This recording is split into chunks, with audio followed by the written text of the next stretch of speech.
नमस्कार, मी सुवर्णाच रेसिपी मराठीमध्ये तुम्हा सर्वांचं खूप खूप मनापासून स्वागत आहे।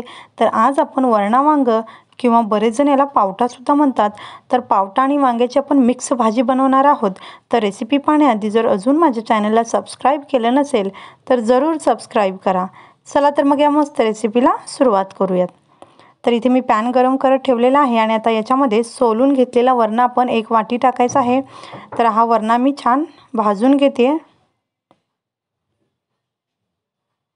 तर आता याच्यामध्ये आपण 1 चमचाभर तेल टाकूया आणि तेलावर हा वरणा जो आहे आपल्याला चांगला भाजून घ्यायचा आहे। तर 1 ते 1.5 मिनिटे लागतील। तर हा वरणा आपला छान भाजला गेलेला आहे। तर आता मी गॅस बंद करून हा वरणा काढून घेते आणि आपण याचा मसाला बनवूया।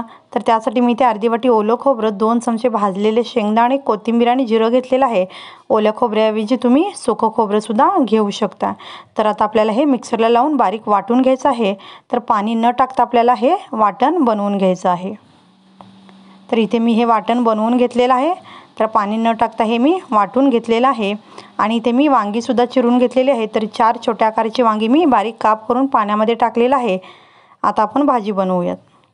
तर इथे मी 2 चमचे तेल गरम करून घेते पॅनमध्ये आणि तेल तापले की यामध्ये 1 चमचा हिंग, 1 चमचा मोहरी टाकायची आहे। मोहरी तडतडल्यानंतर आपल्याला इथे बारीक चिरलेला कांदा टाकायचा आहे। तर इथे मी 2 कांदे बारीक चिरून घेतलेले आहेत आणि 1 चमचा हळद टाकलेली आहे। तर आता आपण हे छान तेलावर परतून घेऊयात। तर कांदा आपला थोडासा ब्राऊन झाला पाहिजे, इतपतच आपल्याला परतायचा आहे। अगदी थोडासा रंग बदलला पाहिजे।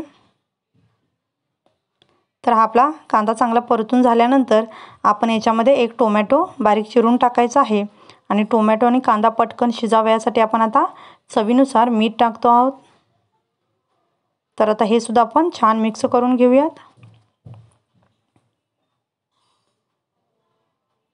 तर आता याच्यामध्ये आपल्याला तिखट टाकायचं आहे। तर हा कोल्हापुरी कांदा लसूण मसाला आहे। तर इथे मी 1.5 चमचा हा कांदा लसूण मसाला किंवा तिखट टाकलेला आहे। तुमच्या आवडीनुसार तुम्ही कमी जास्त टाकू शकताय। आणि आता याच्यामध्ये आपण जो परतून घेतलेला वरणा आहे तो टाकायचा आहे आणि चांगलं मिक्स करून घ्यायचं आहे।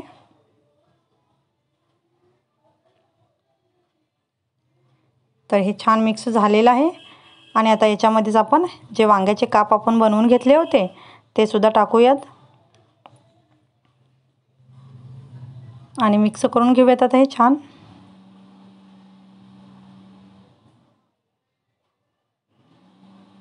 तर आता ही भाजी आपली छान मिक्स झालेली आहे। तर आता याच्यामध्ये आपण पाणी टाकूयात। तर पाणी आपल्याला कितपत ग्रेव्ही किंवा मसाला त्याचा करायचा आहे किंवा कितपत कोरडी भाजी करायची त्यानुसार पाणी टाकायचं आहे। आणि आपण आता जे वाटण बनवून घेतलं होतं ते सुद्धा टाकूयात। हे चांगलं मिक्स करून घेऊयात। तर मिक्सरच्या भांड्यामध्ये थोडासा मसाला जो राहिला होता त्यात थोडंसं पाणी टाकून मी ढवळून यामध्ये ओतलेलं आहे आणि हे सर्व मी मिक्स करून घेतलेलं आहे। तर भाजीला छान उकळी येत आहे।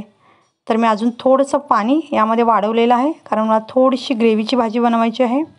तुम्हाला कितपत भाजी बनवायची त्यानुसार तुम्ही हे पाणी वाढवायचं आहे।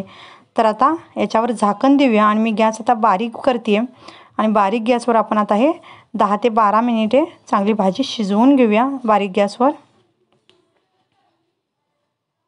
तर बारीक गॅसवर मी 12 मिनिटं झाल्यानंतर ही भाजी खोलून पाहते। तर भाजी आपली छान शिजत आहे। तर एकदा ढवळून घेऊया आणि आपली भाजी शिजलेली आहे का ते चेक करून घेऊयात आपण।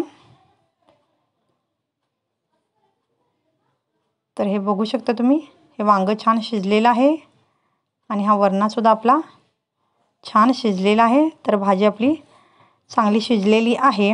तर भाजी आपली तयार झालेली आहे। तर आता मी गॅस बंद करून घेतलेला आहे। तर अतिशय छान टेस्टी अशी ही भाजी खूप छान प्रकारे तयार झालेली आहे।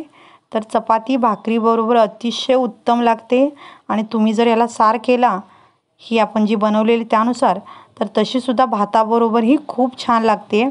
तर चपाती भाजी आणि भाताबरोबर आपण ही भाजी खाऊ शकतो। तर अतिशय चविष्ट अशी भाजी तयार आहे।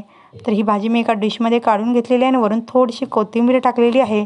तर अतिशय चविष्ट आणि सुंदर भाजी आपली तयार झालेली आहे। नक्की करून पहा आणि व्हिडिओ जर आवडला असेल लाईक शेअर सबस्क्राईब करा आणि व्हिडिओ पाहिल्याबद्दल धन्यवाद।